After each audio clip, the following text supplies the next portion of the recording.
Welcome to the Eye Opener. I'm your host, Michael Lewis. The FBI stays mum about the cause of death of the January 6th Capitol Police officer while they confirmed no firearm was recovered.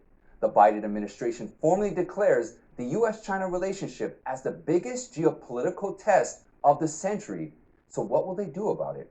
Even Dr. Seuss cannot escape cancel culture. 6 of his children's books are now banned. The once gold standard governor, Andrew Cuomo, is now being called to resign.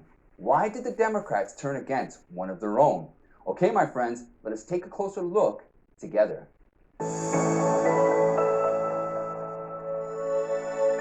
During former President Trump's impeachment trial, the death of Capitol Police officer Brian Sicknick was brought up a number of times in Congress as the lawmakers tried to portray the riots as an insurrection that resulted in the loss of lives. The New York Times initially reported that Sicknick was beaten by a pro-Trump supporter during the riots, but weeks after the January 6th breach, it updated the story saying new information has emerged that the cause of the officer's death might be something else. CNN and NBC also updated the reports after their initial coverage of the Sicknick's death. More doubt casted on the initial claim of the death last week when Sicknick's mother, Gladys Sicknick, told the Daily Mail that her son wasn't hit on the head.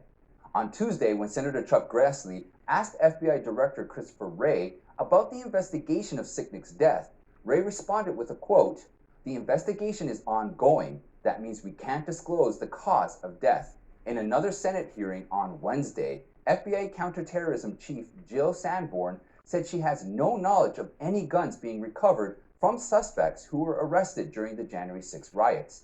Some Democratic officials, including the House Speaker Nancy Pelosi, and mainstream media outlets used the term armed insurrection to describe the January 6 breach. Senator Ron Johnson pointed out the use of this term was incorrect because no gun had ever been recovered. To date, the media's claims on either the case of Officer Brian Sicknick's death or the quote armed insurrection has not been proven. These claims are likely excuses to legitimize the allegations of insurrection in order to push the unusual impeachment of former President Trump, who at that time no longer held office.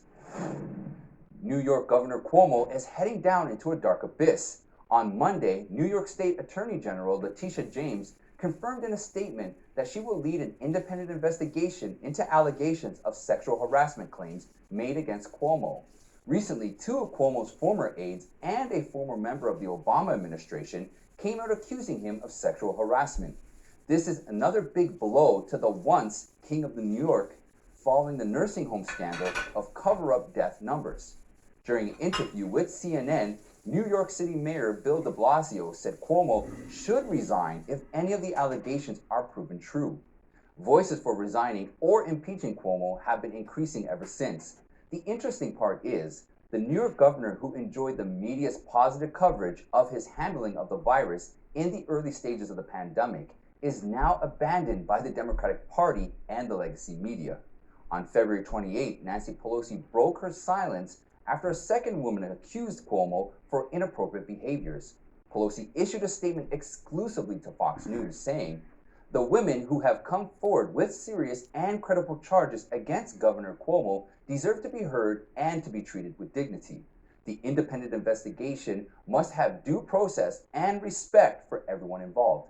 On March 2nd, 6 New York Democrats issued a letter calling for Cuomo's impeachment over his handling of the virus response and his mounting sexual harassment allegations.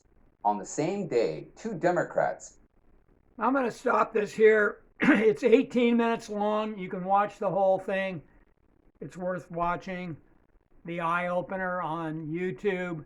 But I just was more interested in this fact that they discovered no firearms. Call it an armed assault.